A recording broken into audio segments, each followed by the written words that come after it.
saya menjadi yakin bahwa filsafat itu tetap penting ya.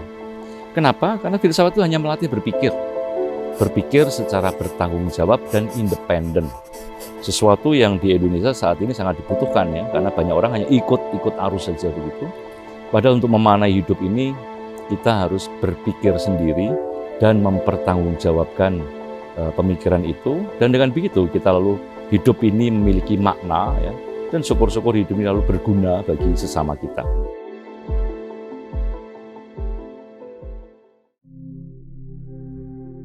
Masa kecil saya habiskan di Ambarawa, sebuah kota kecil 40 km di selatan Semarang. SD Kanisius, SMP Matra Alma dari Susteran Marsudirini, lalu setelah itu masuk Seminari Mertayudan, Novisiat Girisonta, STF Triarkara, sampai akhirnya belajar di Roma dan di Paris untuk S2 dan S3 bidang filsafat. Kalau saya ditanya masa kecil, yang selalu saya ingat, saat kecil itu saya senang membaca. Saya tidak tahu bagaimana, kami berenam ya, saya anak nomor 3, tapi ya hanya saya yang suka membaca. Jadi bapak saya seorang tentara kecil ya, ibu saya guru SD. Mereka berlangganan majalah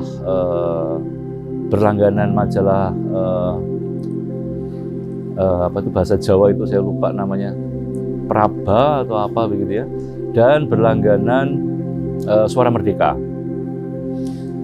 Jadi mungkin karena melihat koran, lalu saya senang membaca pengetahuan umum ya tentang waktu itu Perang Dingin, Uni Soviet, Amerika.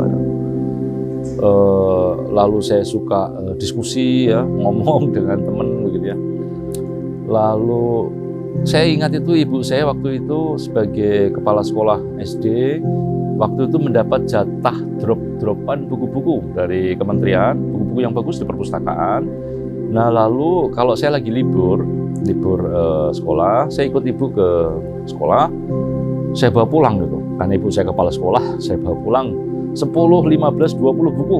Ya, buku-buku bagus, buku anak-anak, buku sains ya, buku pengetahuan umum ya. Jadi saya bawa pulang, dan bisa itu saya liburan itu seminggu itu ya hanya di rumah duduk membaca.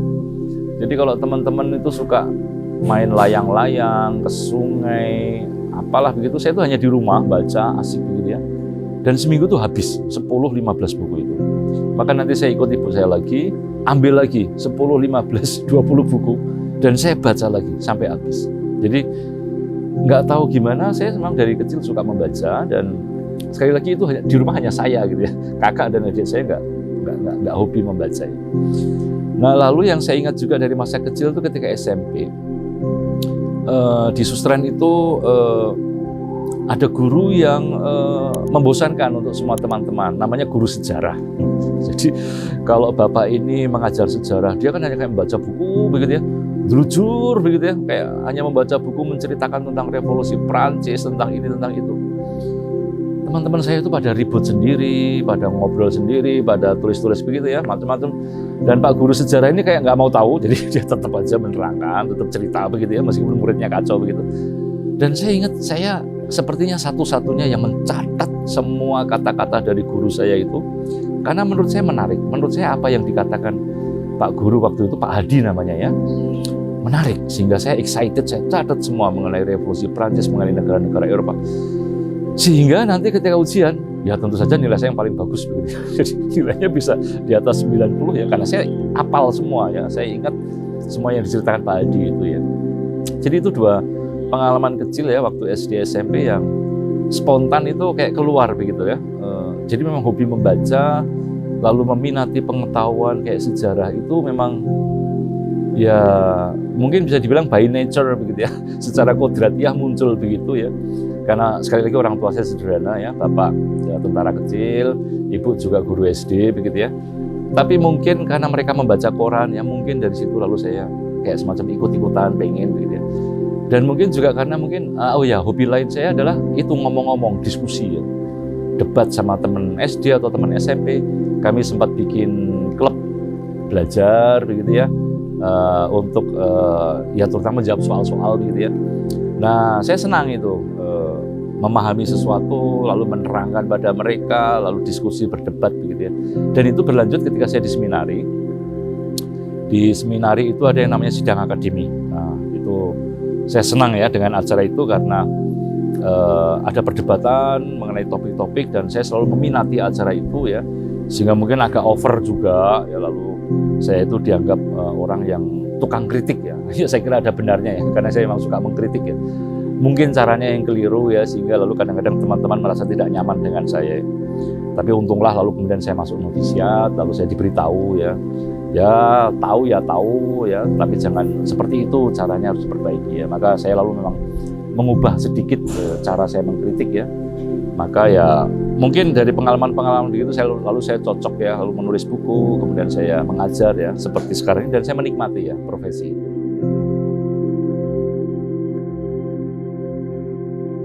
Saya merasa terpanggil, terutama ketika saya misinar di Ambarawa ya, tertarik melihat figur Romo parokinya. Kemudian saya terpantik itu karena pertanyaan seorang suster, guru agama saya mengatakan di kelas ya, saya kelas 2 SMP ya, siapa yang pengen jadi Romo? Nggak ada yang ngacung begitu ya, terus saya ngacung begitu ya. Dari dua pengalaman kecil itu lalu kemudian saya masuk seminari. Tentu saja kemudian terutama saya kira lewat didikan Serikat Yesus ya, ada pemurnian motivasi ya, bagaimana kita menjadi manusia untuk menyerahkan diri kepada Tuhan dan memberikan sepenuhnya untuk kemuliaan Tuhan ya. Jadi itu proses yang lama, yang panjang, sehingga saya lalu mantap untuk menjadi Romo. Tapi awalnya sederhana ya, lewat misdinar, lewat pertanyaan seorang guru agama ya. Dan perlu dicatat, Romo yang saya kagumi dan suster yang menanya saya itu sudah keluar semuanya ya. Jadi ya mengikuti Allah adalah mengikuti Allah ya, bukan mengikuti figur-figur tertentu begitu.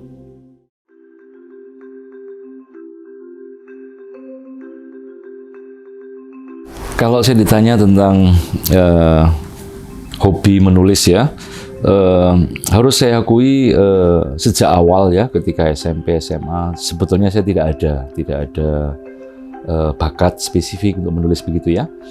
Namun ketika kelas 3 kami itu disuruh menulis, mungkin bukan skripsi ya, tapi kayak karya tulis ya, akhir. Dan waktu itu saya memilih tema tentang Injil Barnabas ya, tahu kan, masih muda ya, masih mencari kebenaran begitu ya. Dan waktu itu banyak diskusi debat mengenai Injil palsu, Injil ini, lalu Injil Barnabas. Nah, saya membaca, saya menulis dan ternyata saya bisa menulis panjang ya dengan mesin ketik zaman kuno dulu itu ya.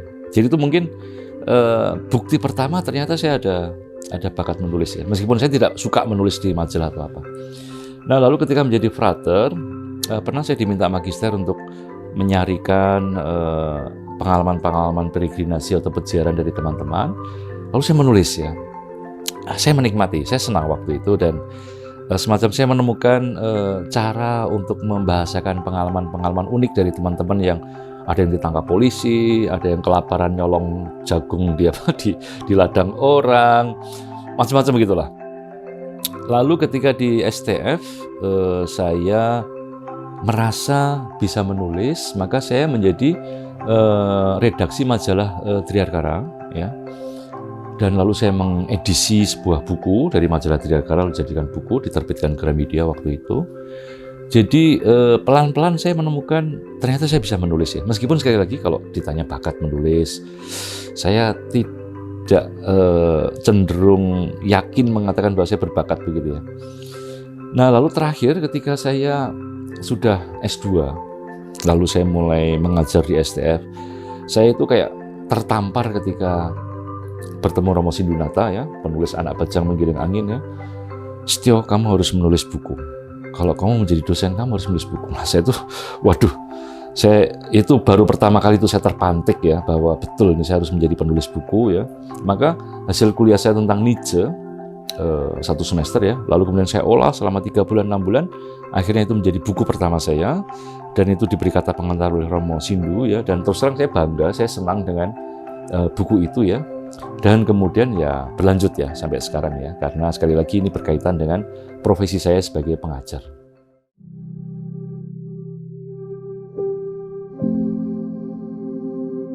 Satu hal yang tentu menjadi keprihatinan, menjadi pemikiran saya terus-menerus tentu adalah soal generasi muda ya. baik generasi muda Katolik maupun generasi muda pada umumnya di Indonesia ini berkenaan dengan masa depan bangsa, ya, berkenaan dengan demokrasi. Ya.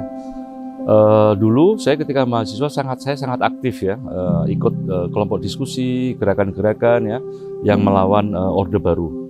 Jadi saya termasuk salah satu generasi aktivis 98 ya.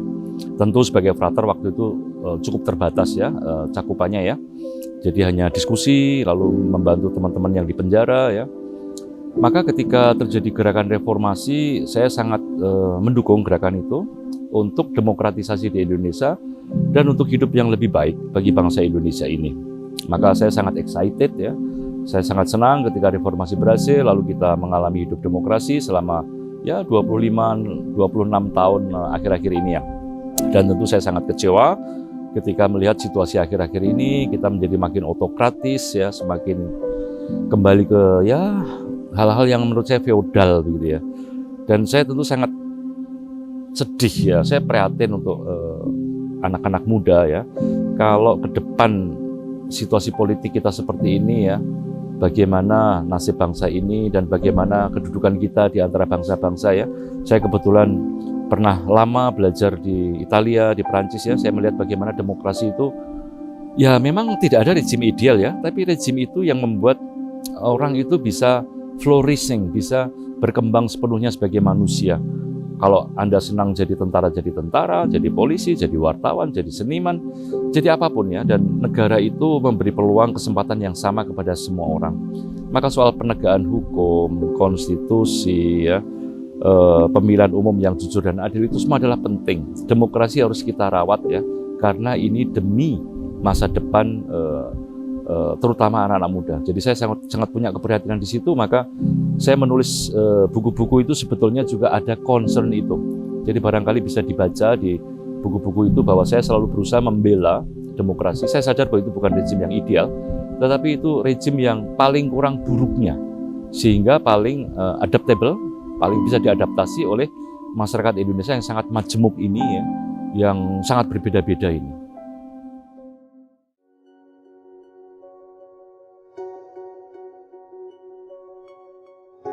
Di era AI ini ya, di mana semua bisa kita bikinkan prompt-nya ya, lalu tinggal minta kepada AI membuatkan makalah, paper, paparan, skripsi, tesis ya. Tentu ada risiko besar ya bahwa lalu kita menjadi malas ya, malas tidak menggunakan pikiran ya, dan itu akan menjadi bahaya besar ya untuk kita sendiri, untuk manusia ya. Saya membaca, saya lupa ya, jadi akhir-akhir ini kan saya membaca buku-buku tentang AI ya. Ada seorang ahli yang berpendapat begini, bahaya terbesar bagi kita saat ini bukanlah bahwa nanti AI menguasai manusia atau nanti robot-robot menguasai manusia. Bukan itu. Bahayanya adalah kalau manusia tidak mau berpikir lagi. Dia malas menggunakan pikirannya, jadi dia hanya scrolling atau dia bekerja pakai AI ya. Lama-lama otaknya lemot ya, apa yang disebut dengan brain rot ya. Jadi otak yang membusuk ya, sehingga akhirnya orang nggak berpikir lagi. Nah kalau kita nggak berpikir lagi ya selesailah ya kemanusiaan kita. Apalagi salah satu fenomena yang meresahkan kita ya di era AI ini ya, sebetulnya juga sudah mulai dengan era medsos dari 2012, adalah soal hoax ya, soal post-truth, pasca kebenaran, soal bahwa orang bisa membuat video tentang apa saja untuk membenarkan apapun, membuat narasi apapun begitu ya, dan seolah-olah dengan video, dengan AI itu lalu menjadi valid begitu ya. Banyak ahli prihatin ya, jadi ini bukan hanya fenomena Indonesia ya, tapi juga fenomena di luar negeri, di Amerika maupun di Perancis ya. Misalnya ada orang seperti Moses Naim yang sangat khawatir ya bahwa sekarang demokrasi kita ini dibajak oleh yang namanya populisme, polarisasi, dan post-truth.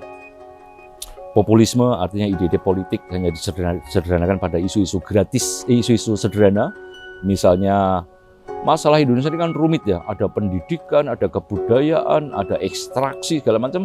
Solusinya simpel, MBG. Ya, makan bergizi gratis. Nah ini adalah bentuk retorika populis. Nah, kemudian itu akan membelah ya masyarakat ya, memakai buzzer-buzzer yang pakai video ini, pakai narasi ini, pakai cerita ini ya, untuk seolah-olah membuat percaya bahwa MBG ini adalah solusi yang paling benar, yang paling baik. Nah, sementara yang lainnya kan tetap kritis, tidak percaya ya, lalu bertempurlah mereka ya. Dan selain polarisasi, maka muncul yang namanya post-truth, yaitu tadi ketika orang tidak lagi berargumen ya secara wajar dan rasional berhadapan muka ya, tapi menggunakan mesin, menggunakan algoritma, seolah-olah dengan masifnya kampanye itu, dengan masifnya like terhadap kampanye itu, lalu di situ tercipta kebenaran. Bahaya ya. Jadi kalau demokrasi sudah ditelikung seperti itu, Yuval Noah Harari ya, saya baca di sebuah wawancara di majalah di Perancis, dia mengatakan begini, dalam sejarah umat manusia itu baru pertama kali ini kita memiliki alat komunikasi yang luar biasa. Dengan HP itu Anda bisa, ya ampun, mengakses apapun, informasi apapun, berkomunikasi dengan siapapun di belahan dunia manapun ya. Tapi, kata Yuval Noah Harari, di era di mana informasi berlimpah ini, justru manusia tidak bercakap-cakap. Padahal menurut Harari, landasan dasar dari demokrasi adalah percakapan. Jadi kalau manusia sudah tidak bisa bercakap-cakap lagi, tidak bisa beradu argumen dengan wajar, dengan normal, kita bukan hanya adu ide, tapi melihat orangnya seperti apa ya. Jadi kalau kita misalnya marah-marah dengan orang tua, kan kadang-kadang dengan melihat orang tua, melihat siapa dia, mimiknya ya, sejarahnya, lalu kan kita menjadi lembut. Nah, kalau ini hilang karena mesin, demokrasi akan terancam. Maka filsafat menjadi sangat penting ya, karena filsafat itu hanya satu kok, melatih orang berpikir. Dan dengan berpikir kita bisa bercakap-cakap, dan kita bisa menyelamatkan hidup bersama kita.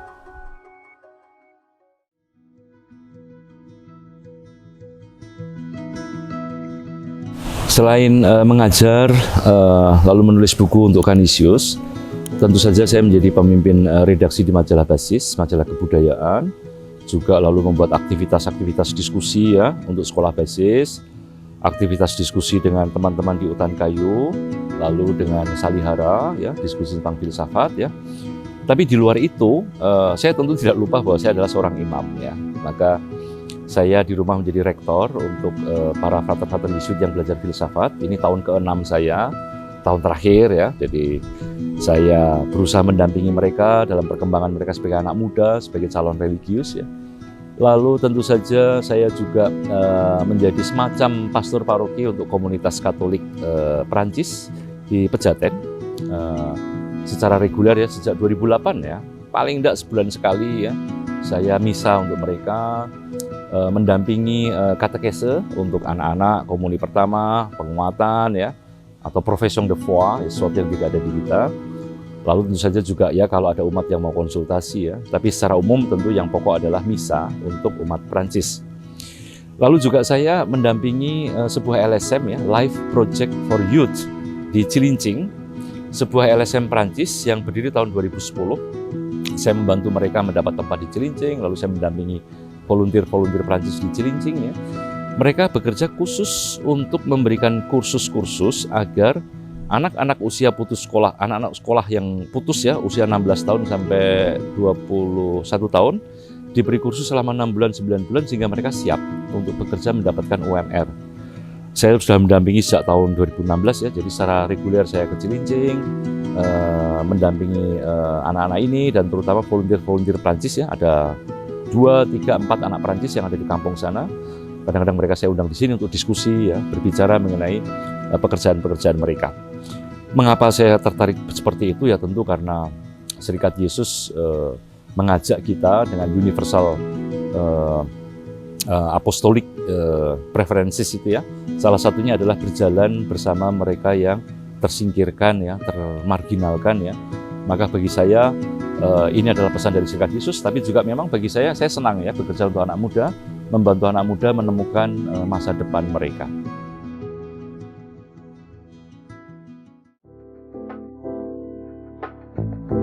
Karya pertama yang terbit di Canisius tentu saja adalah buku berjudul Arete ya, Hidup Sukses Menurut Platon ya. Saya menspesialisasi diri di filsafat Yunani ya, dan saya membaca banyak Platon, saya membuat tesis tentang Platon juga ya. lalu saya membuat disertasi mengenai Plotinos ya, maka saya ingin share ya, berbagi mengenai pemahaman saya tentang Platon yang menurut saya selalu up to date ya, selalu penting ya, karena di Indonesia ini kan kadang-kadang orang berpikir Platon sudah kuno, buat apa diomongkan begitu ya. Padahal di Paris pengalaman saya ya, setiap tahun itu terbitan baru tentang Platon ada ya. Jadi ada hal-hal menarik yang ditawarkan. Maka saya membuat kajian mengenai sebetulnya hidup yang optimal, hidup yang sukses itu seperti apa sih menurut Platon ya. Saya beri judul arete ya, artinya excellence, keutamaan ya, bagaimana hidup yang optimal. Buku kecil tipis penjelasan mengenai pemikiran Platon tentang manusia. Lalu setelah itu saya menerjemahkan beberapa buku kecil dari Platon ya. Jadi Platon kan karyanya banyak sekali, dan terus terang saya belum berani kalau ngutak-ngatik buku Platon yang gede-gede, yang penting-penting ya. Saya ambil yang kecil-kecil, Lysis tentang persahabatan, Charmides tentang keugarian ya, Laches tentang keberanian ya. Jadi saya menerjemahkan tentu yang paling praktis dari bahasa Perancisnya atau bahasa Inggrisnya, tapi kemudian karena saya bisa bahasa Yunani, tentu saya cek ya ke teks aslinya ya untuk presisi-presisi istilah kata-kata yang dipakai, dan tentu karena ini naskah kuno, naskah yang rumit, tentu lalu saya sertakan ya semacam penjelasan ya dan tafsir dari apa itu persahabatan, keberanian, dan Charmides berkaca dari penerbit-penerbit yang terutama dari Flammarion di Paris ya. Jadi itu adalah untuk diseminasi ya, memberikan pengetahuan yang kurang lebih basic mengenai pemikiran Platon yang sangat kompleks ya.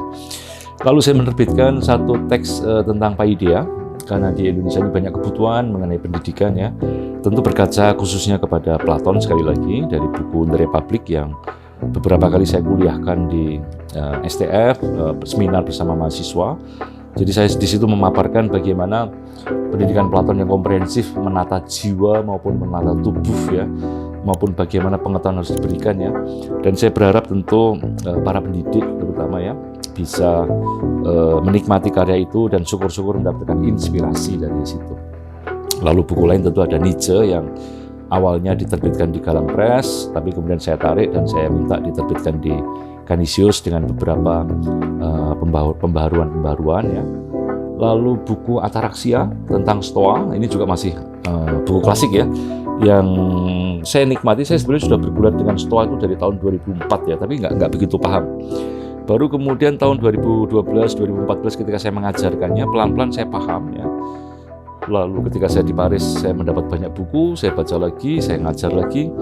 Akhirnya terbitlah Ataraxia, semacam pendalaman konseptual mengenai filsafat Stoa yang tentu saja untuk generasi sekarang ini sangat penting ya, karena banyak anak muda stres ya, banyak anak muda butuh semacam buku panduan ya, dan saya harap Ataraxia bisa membantu untuk bernegosiasi dengan stres, dengan emosi-emosi negatif. Terakhir saya menerbitkan buku terbaru di Canisius itu tentang gaya filsafat Posmo ya, tentang pemikir-pemikir Prancis, Jacques Rancière, Jacques Derrida, Alain Badiou ya, Michel Onfray ya, yang secara personal saya baca, saya ajarkan, dan saya setelah berkali-kali ceramah, berkali-kali ngajar ya, lalu makalah itu saya terjemahkan dalam bentuk yang kurang lebih cair untuk seluruh pembaca. Lalu ada beberapa karya saya di KPG ya, di kelompok penerbit Gramedia, ada Filsafat Ilmu, Cara Kerja Ilmu Filsafat, lalu ada Filokomik ya, komik tentang filsafat ya. Saya kira itu saja ya mengenai buku-buku. Oh ya, jangan lupa saya juga banyak menulis di Basis ya. Jadi sejak 2014 saya secara rutin menulis di Basis, dan memang ada kumpulan-kumpulan artikel yang saya belum tahu ya nanti harus bagaimana, tapi mungkin juga akan diterbitkan.